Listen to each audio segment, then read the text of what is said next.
Assalamualaikum, all my dear students. Today we are here again with a new video for Standard 10. ये video Mumbai महानगर पालिका के virtual class की तरफ से पेश किया जा रहा है। मैं Ansari Rashid Akhtar 10th standard English के एक नए लेसन के साथ।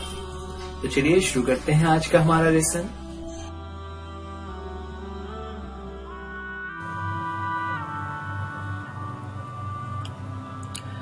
टेंथ स्टैंडर्ड इंग्लिश के आज इस नए वीडियो में हम देखने जा रहे हैं हमारे chapter 4.4 unbeatable super mom Mary Kom, उसका अगला हिस्सा। फर्स्ट पार्ट में हमने वार्मिंग अप एक्टिविटीज और जो इंट्रोडक्टरी पार्ट लिखा हुआ है जिसमें मैरी कॉम और उनके करियर के मुतालिक बहुत सारी बातें लिखी हुई थी, वो हमने पार्ट 1 में देखा। अगर आपने वो वीडियो नहीं देखा है तो आप ऊपर जो ये आई का सिंबल है इस पर क्लिक करके या फिर डिस्क्रिप्शन में जो लिंक दिया हुआ है उस लिंक की मदद से आप इसी BMC EJU उर्दू स्टैंडर्ड 10 इस चैनल पर उस वीडियो को देख सकते हैं जहां पर पार्ट 1 में इंट्रोडक्शन की तमाम चीजें हैं। आज हम शुरू करने जा रहे हैं पार्ट 2 जो कि एक इंटरव्यू है। इस इंटरव्यू में हम देखेंगे कि किस तरह इंटरव्यू आगे बढ़ता है। ठीक है, तो चलिए शुरुआत करते हैं।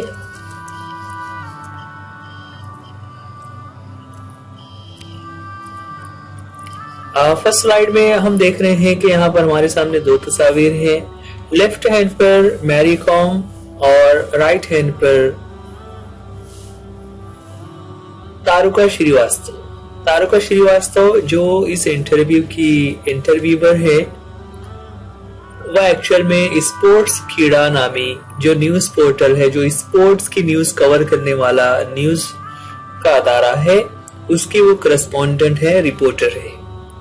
जब मैरी कॉम ने ओलंपिक्स में ब्रॉन्ज मेडल हासिल किया था तो उस वक्त उन्होंने इंटरव्यू लिया था, उसी के बारे में यहाँ पर लिखा हुआ है कि in an exclusive interview with sports कीड़ा correspondent Taruka Srivastava, Olympic bronze medalist Mary Kom talked Olympic bronze medalist Mary Kom talked about her preparation for the Olympics and her elation at winning a medal. Okay, so यहाँ पर एक फिर से interview शुरू करने से पहले यहाँ पर इंटरव्यू किस बारे में है, तो ये इंटरव्यू एक्चुअल में तारुका श्रीवास्तव ने लिया था मैरी कॉम का जब उन्होंने ओलंपिक में ब्रॉन्ज मेडल हासिल किया था। और इस इंटरव्यू में उन्होंने खास करके दो चीजें पूछी हैं कि सबसे पहले ओलंपिक्स के लिए उनकी तैयारी कैसी रही, हर प्रिपरेशंस पर हाउ वेयर हर प्रिपरेशंस, और साथ ही साथ एलेशन ना, एलेशन कहते हैं हैप्पीनेस को, जॉय को, एट विनिंग अ मेडल के मेडल के जीतने के बाद उनकी खुशी का क्या मकाम है, वो कितना खुश महसूस कर रही है। तो इन्हीं दो टॉपिक्स पर ये इंटरव्यू। तो चलिए शुरुआत करते हैं। इंटरव्यू में जैसा कि हम जानते हैं जो इंटरव्यूअर होता है वो एक क्वेश्चन करता है और जिसका इंटरव्यू लिया जा रहा है वो शख्स एक एक बातों का जवाब देता चला जाता है। इस तरह हमारा ये चैप्टर आगे बढ़ेगा। शुरुआत करेंगे सबसे पहले फर्स्ट थिंग फर्स्ट ना, इंटरव्यूअर यानी जो इंटरव्यूअर है उन्होंने क्वेश्चन किया फर्स्ट थिंग फर्स्ट यानी सबसे पहले, you are the first Indian female boxer to win an Olympic medal for India, has the feeling completely sunk in. ठीक है, देखिए यहाँ पर सबसे पहले उन्होंने क्या कहा कि you are the first Indian female boxer, कि आप ऐसी पहली फीमेल बॉक्सर हैं जिन्होंने इंडिया के लिए ओलंपिक्स में गोल्ड मेडल हासिल किया हो। अब ओलंपिक्स में मेडल हासिल करने के बाद उस पर आगे वो पूछ रही है कि has the feeling completely sunk इन, ये जो एहसास है अपने मुल्क के लिए ओलंपिक्स में मेडल हासिल करना, इसकी जो खुशी का एहसास है क्या वो संक इन हो गया है? संक इन का मीनिंग नीचे लिखा हुआ है रियलाइज और एक्सेप्टेड, यानी क्या आप उस खुशी को महसूस कर पा रही हैं, क्या आप उसे एंजॉय कर पा रही हैं? उसके जवाब में मैरी कॉम ने कहा I am really happy with my achievement and yes it is yet to sink in, I am just accelerated. क्या कह रही हैं कि I am really happy with my achievement, कि मुझे ये जो कामयाबी मिली है मैं उस पर, इस अचीवमेंट पर, इस कामयाबी पर बहुत खुश हूं। And yes it is yet to sink in, और ये एहसास अभी बाकी है, यानी ये एहसास अभी खत्म नहीं हुआ है। आई एम जस्ट एक्सैलरेटेड, एक्सैलरेटेड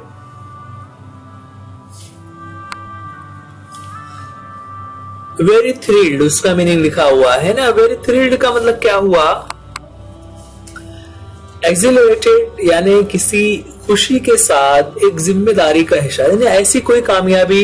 देखिए कभी ऐसा होता है ना कि हम किसी मुकाबले में हिस्सा ले और हमें इनाम मिल जाए तो हमें खुशी तो होती है, लेकिन हम हमारे अंदर एक कपकपाहट भी आ जाती है।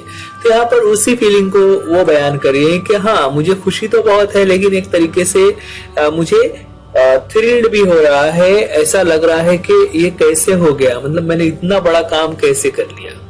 तो एक तरीके से खुशी का इजहार होता है। आगे क्वेश्चन में इंटरव्यूअर पूछती है कि you were the only female representative from India in boxing, did that put additional pressure on you? अभी यहाँ पर इंटरव्यू में और आगे क्या पूछ रहे हैं कि आप you were the only female, आप अकेले फीमेल रिप्रेजेंटेटिव थी, आप अकेले फीमेल खिलाड़ी थी जो इंडिया की तरफ से बॉक्सिंग में हिस्सा ले रही थी। तो ये जो अकेलापन होना है कि आप अकेली खातून खिलाड़ी हैं जो बॉक्सिंग में हिस्सा इंडिया की तरफ से ले रही हैं, तो क्या इसकी वजह से कोई आपके ऊपर एडिशनल प्रेशर था, कोई खास दबाव या फिर कोई और एक ऐसा आपके ऊपर डर महसूस हो रहा था? तो मैरी कॉम कहती है no, not at all, I was pretty confident about myself. I knew. क्या कहा उन्होंने कि नहीं, बिल्कुल भी नहीं। No, not at all. Not at all यानी बिल्कुल भी नहीं। I was pretty confident. मुझे बहुत confident था, यानी मैं पूरी तरह से confidence थी, मुझे पूरा एतमाद था। And I knew. और मुझे ये बात मालूम थी कि मेरे ऊपर मैं कर सकती हूँ। उन्हें अपने आप में एक किस्म का कॉन्फिडेंट था कि वो इस काम को कर सकती हैं, तो किसी भी किस्म का प्रेशर या दबाव उन्होंने नहीं लिया। आगे बढ़ते हैं। इंटरव्यूअर ने क्वेश्चन किया कि your coach Charles Atkinson was not allowed to accompany you to the Olympics, how did that affect your preparations?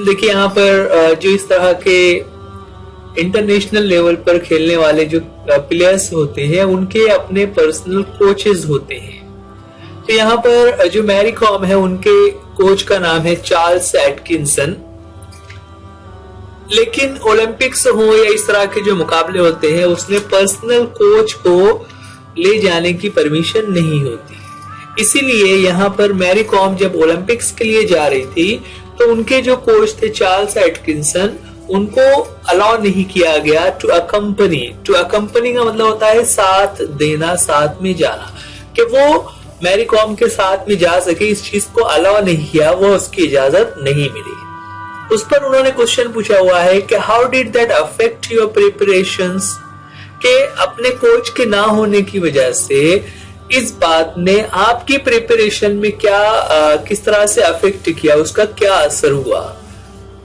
ना। एक बहुत ही अहम सवाल है। तो उस पर इंटरव्यू वेवर के सवाल पर मैरी कॉम कहती है well I did miss him there, but thankfully we had already done our homework and I was well prepared. क्या कहा उन्होंने? Well, I did miss him.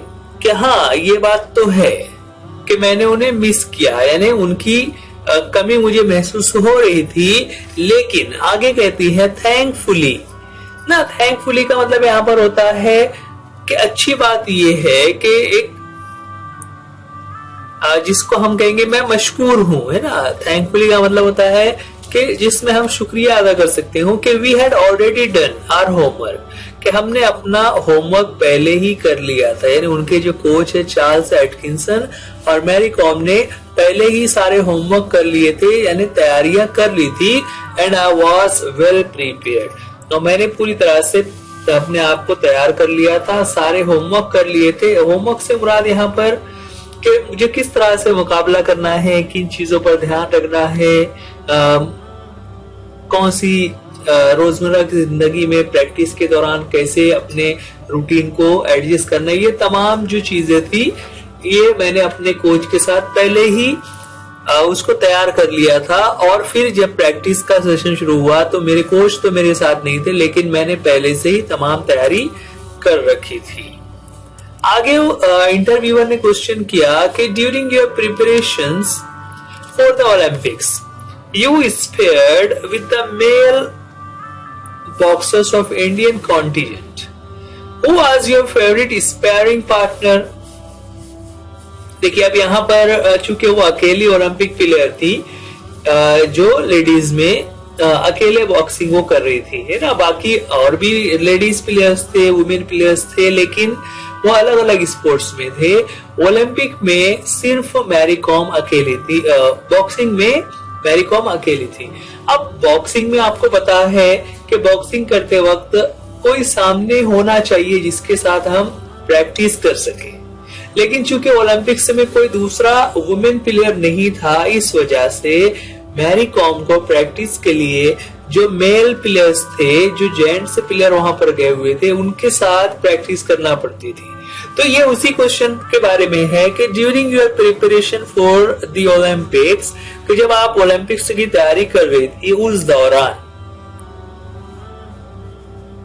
You sparred with male boxers of the Indian contingent, कि India के जो हमारे mail boxers थे उनके साथ आपकी प्रैक्टिस कराई गई। तो उस पर पूछा कि who was your favourite sparing partner, कि आपका फेवरेट पार्टनर कौन था ना। स्पेयरिंग का मीनिंग नीचे लिखा हुआ है कि जो जिसके साथ आप प्रैक्टिस कर सके।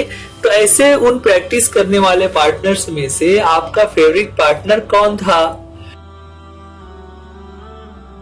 उस पर मैरी कॉम ब्रैकेट में लिखा है लाफ्स, लाफ्स यानी हंसना। हंसते हुए उन्होंने जवाब दिया कि well I trained hard in Pune and the male boxers were kind enough to practice with me whenever I required them.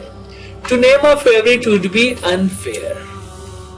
क्या कहा मैरी कॉम ने कि पहले तो उनको हंसी आ गई कि जब उन्होंने पूछा कि आपका फेवरेट पार्टनर कौन था, क्योंकि वहां पर मेल में और भी कई सारे प्लेयर्स हैं जो बॉक्सिंग में हिस्सा ले रहे होते हैं, और प्रैक्टिस के दौरान वो लोग मैरी कॉम के साथ भी प्रैक्टिस कर रहे थे। तो वो क्वेश्चन करके आपका फेवरेट पार्टनर कौन था, मैरी कॉम ने कहा कि आई ट्रेन्ड हार्ड इन पुणे, कि मैंने पुणे में बहुत हार्ड ट्रेनिंग ली थी, बहुत मुश्किल तरीन ट्रेनिंग मैंने की।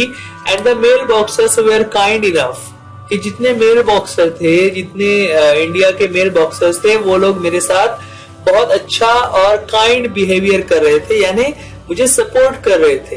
टू प्रैक्टिस विद मी, और मेरे साथ वो प्रैक्टिस करते व्हेन एवर आई रिक्वायर्ड, जब भी मुझे जरूरत होती कि मुझे थोड़ा सा प्रैक्टिस के लिए किसी पार्टनर की जरूरत है, तो वो लोग हमेशा मेरे साथ प्रैक्टिस के लिए तैयार रहते। To name a favourite would be unfair, कि अगर मैं किसी का नाम लूं और कहूं कि ये मेरा फेवरेट है तो इट विल बी अनफेयर। यानी ये क्यों ऐसा कह रहे हैं अनफेयर?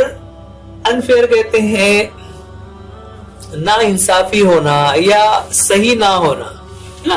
तो अगर मैं ऐसा कहूं तो ऐसा करने पर ये ठीक नहीं रहेगा। उसकी वजह क्या है कि सभी प्लेयर्स वहां पर बराबर थे और सभी जो है मैरी कॉम के साथ अच्छा बर्ताव कर रहे थे।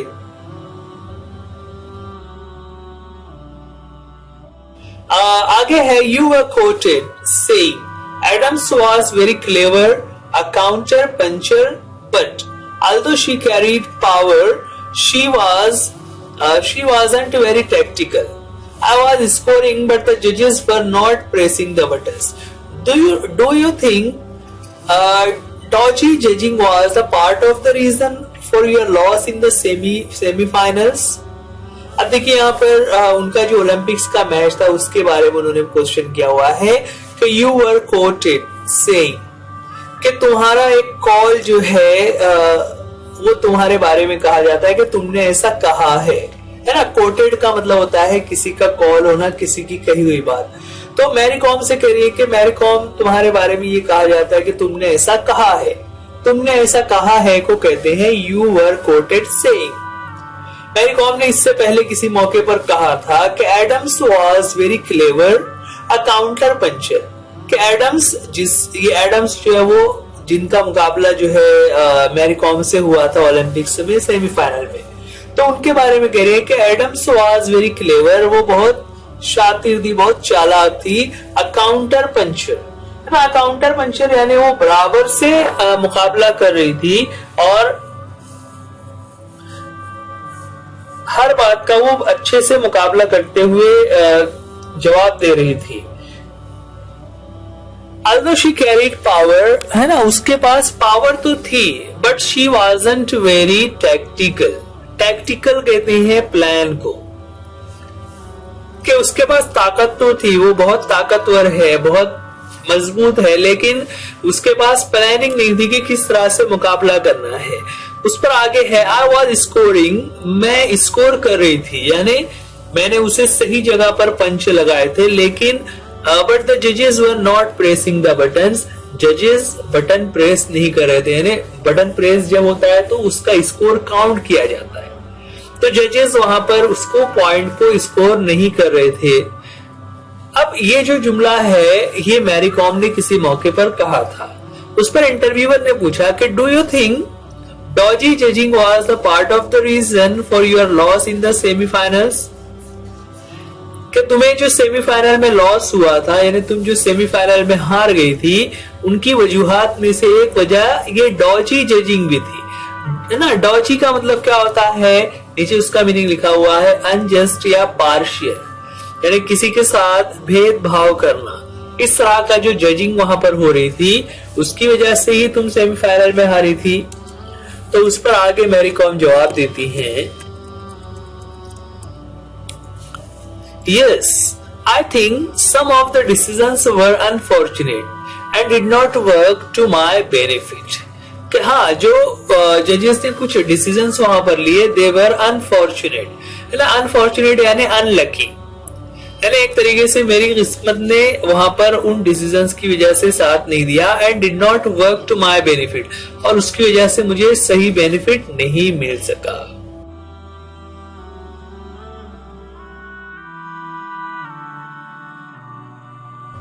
आगे क्वेश्चन है, India managed just 6 medals in the 2012 Olympics even though we are a nation of 1.3 billion people. Where do you think a change is required to get help us win medals that are proportionate with our population? क्या कहा उन्होंने, interviewer ने question किया हुआ है कि हमारी जो आबादी है, India is a nation of 1.3 billion people, कि हम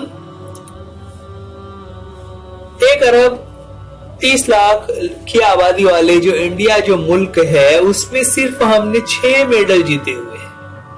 तो इतनी बड़ी आबादी में सिर्फ 6 मेडल जीतना ये तो बहुत ही नाइंसाफी है। तो उस पर उन्होंने पूछा, where do you think a change is required, कि क्या लगता है तुम्हें कि कहां पर हमें तब्दीली लाना चाहिए to get help us win medals, कि हमें मेडल से जीतने में मदद मिल सके, दैट आर प्रोपोर्शनेट, प्रोपोर्शनेट यानी तनासुब में होना, विद आवर पॉपुलेशन, कि हमारी जितनी बड़ी आबादी है, इतनी सारी रियासतें हैं, इतने सारे लोग हैं, तो उन इलाकों के हिसाब से कुछ तो वजन रहना चाहिए, कुछ तो खातिर खा तादाद होना चाहिए। तो इसके लिए क्या चेंजेस करना होंगे? तो उस पर मैरी कॉम ने कहा कि I think more and more people should take up sports as a full time career if you want more gold medals. ना देखिए, यहाँ पर बहुत ही अहम बात उन्होंने कही। क्या कहा कि अगर हम चाहते हैं कि हमें ज्यादा मेडल्स मिलना चाहिए, गोल्ड मेडल्स मिलना चाहिए, तो उसके लिए हमारे मुल्क में जो नौजवान खेल में दिलचस्पी रखते हैं उनको फुल टाइम करियर के तौर पर स्पोर्ट्स को सिलेक्ट करना चाहिए।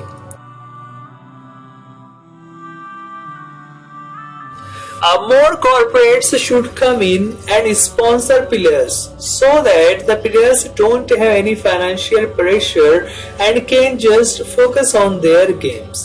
और आगे मजीद उन्होंने क्या कहा कि मोर कॉर्पोरेट्स का मतलब होता है कंपनीज और इंडस्ट्रीज। ये क्या होता है, आपने देखा होगा जो प्लेयर्स इंडिया की तरफ से खेल रहे होते हैं उनके टी शर्ट्स के ऊपर कुछ कंपनियों के नाम लिखे हुए होते हैं। तो ये जो कंपनियां हैं ऐसी कंपनियों को कॉर्पोरेट्स कहा जाता है। और जब उनका नाम लिखा हुआ है तो नाम लिखने का मतलब क्या होता है कि वो लोग स्पॉन्सर कर रहे हैं। स्पॉन्सर का मतलब ये होता है कि जितने भी अखराजात होंगे वो अखराजात वही कंपनियां उठा रही होंगी। किसी प्लेयर को अपना खुद का जाती पैसा खर्च नहीं करना पड़ेगा। उनके रहने का, उनके खाने पीने का, उनके सफर के तमाम अखराजात किसी कंपनी के लोग कर देंगे। तो इस अमल को कहा जाता है स्पॉन्सर। तो वही कह रही है कि और ज्यादा कंपनियों को आगे आना चाहिए और स्पॉन्सर करना चाहिए ताकि the players don't have any financial pressure, कि किसी भी प्लेयर के ऊपर किसी किस्म का फाइनेंशियल प्रेशर ना हो and they can just focus on their games. वो सिर्फ अपने गेम पर फोकस करे। इस तरह का हमें माहौल पैदा करना होगा, हमें इस तरह तब्दीली लानी होगी।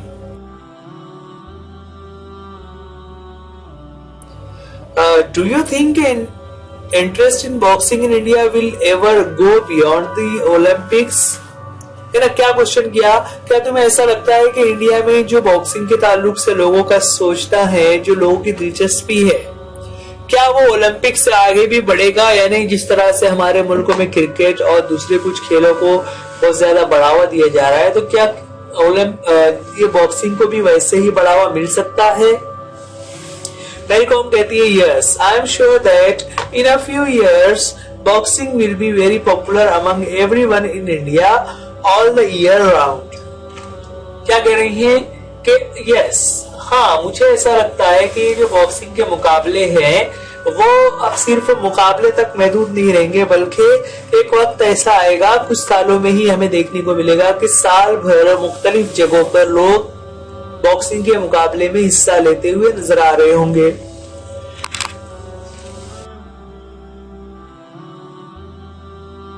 अगला सवाल है कि how aware are Indian women of their nutritional requirements? Diet and nutrition must have been a key factor in your conditioning for the Olympics. How aware are the Indian women of their nutritional requirements? कि Indian women जो है, India की जो खवातीन है, वो कितनी aware है। अवेयर यानी बेदार होना, बाखबर होना। किस चीज से? Of their nutritional requirement. Nutritional यानी गिजाइयत से भरपूर जो उनकी जरूरत है, यानी एक इंसान को किस किस्म की गिजा खानी चाहिए, उसके खाने में कौन से अज्जा शामिल होना चाहिए, उसकी क्या जरूरियात हैं, उसके मुतालिक इंडियन जो वुमेन है उनका कितना अवेयरनेस है, कितना वो इस बारे में जानती है। और आगे सवाल को कंटिन्यू किया हुआ है, diet and nutrition must have been a key factor. कि डाइट एंड न्यूट्रिशन के खाने में किन चीजों को लेना है और उन्हें कितनी मिकदार में लेना है, ये तमाम चीजें आर द की फैक्टर, ये बहुत अहमियत की हामिल रही है in your conditioning for the Olympics. कि तुम्हारा जो ओलंपिक्स में कंडीशनिंग हुआ, मतलब तुम अपने आप को फिट रख पाई, कि ताकत भी चाहिए और वजन भी नहीं बढ़ना है, और जिस वजन के ग्रुप में जाना है उसी तरह से वजन भी रहे और साथ ही साथ ताकत और फुर्ती भी रहे। तो उसके बारे में तुम्हें पता है कि डाइट एंड न्यूट्रिशन बहुत अहम है। आगे है, do you think nutrition is a neglected area in Indian sports?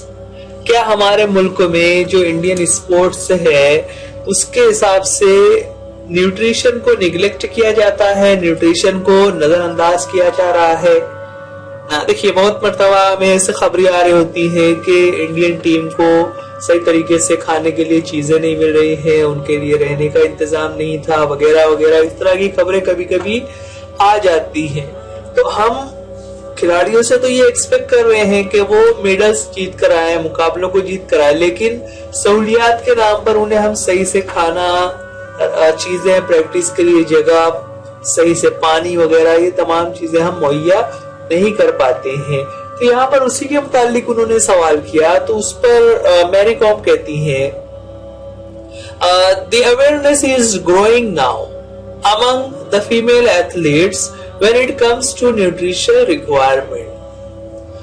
क्या कह रहे हैं कि जितने फीमेल एथलीट्स हैं, फीमेल खिलाड़ी हैं, उनके अंदर एक किस्म का अवेयरनेस ग्रो हो रहा है ना, बढ़ रहा है अबाउट न्यूट्रिशनल रिक्वायरमेंट्स, कि किन चीजों को खाना चाहिए, किन चीजों को नहीं खाना चाहिए, ये अवेयरनेस खिलाड़ियों में बढ़ रही है। Nutrition has definitely been a neglected area in sports, कि हाँ ये बात तो सच है कि न्यूट्रिशन को हमारे यहाँ पर नजरअंदाज किया जा रहा है। पूरे मुल्क में लोग उसको नजरअंदाज कर देते हैं कि कैसी चीजें खानी चाहिए, कितनी खानी चाहिए, उसमें क्या होना चाहिए, क्या नहीं होना चाहिए।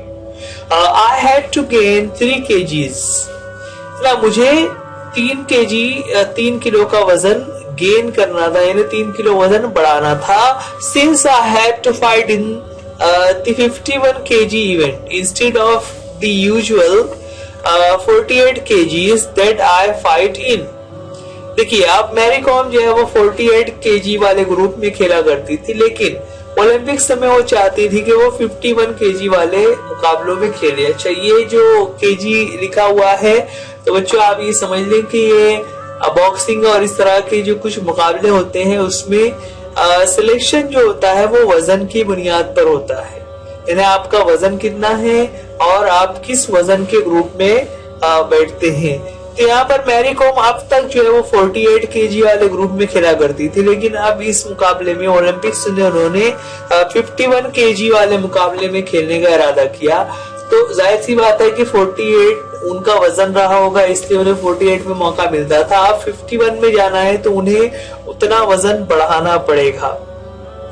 अब वजन बढ़ाने के लिए क्या किया? So I had to focus on what to eat, है ना। मुझे इस बात पर ध्यान देना पड़ा कि मुझे कौन सी चीजें ईट करना चाहिए, खाना चाहिए। I gained weight by eating the right kind of healthy food rather than bad saturated fats. देखिए, यहाँ पर एक अच्छी बात उन्होंने बताई कि आई गेन्ड वेट, कि मैंने वजन हासिल कर लिया, यानी जो 3 किलो वजन उनको बढ़ाना था, उन्होंने उस वजन को कैसे हासिल किया? By eating the right kind of healthy food, कि हेल्दी फूड खाकर उन्होंने अपना वजन बढ़ाया। जबकि कभी कभी क्या होता है कि लोग फूड की जगह शॉर्टकट इस्तेमाल करते हैं, जिसकी वजह से सैचुरेटेड फैट्स इस्तेमाल कर रहे होते हैं। सैचुरेटेड फैट्स जो होते हैं वो बहुत ही अनहेल्दी होते हैं।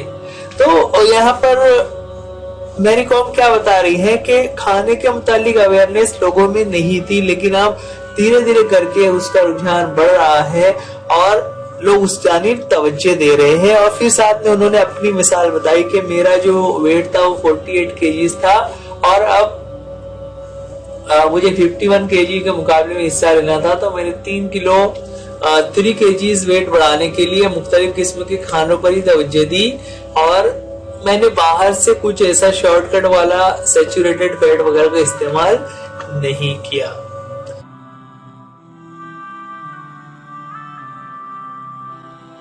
बच्चों, ये वीडियो आप PMC जो उर्दू स्टैंडर्ड 10 इस चैनल पर देख रहे हैं। आप इस वीडियो को लाइक कीजिए, चैनल को सब्सक्राइब कीजिए और अपने दोस्तों में भी शेयर कीजिए। अगर कोई चीज ना समझ आ रही है तो आप कमेंट्स में भी पूछ सकते हैं।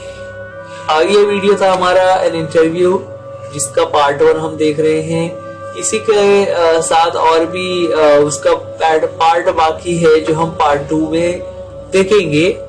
पार्ट 2 में हम देखेंगे किस तरह से ये इंटरव्यू जो है वो मुकम्मल होता है।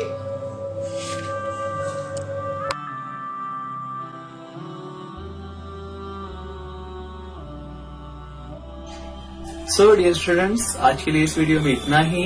उम्मीद करते हैं ये लेसन आपको समझ आ गया होगा। वीडियो देखने के लिए थैंक यू। अल्लाह हाफिज, गुड बाय।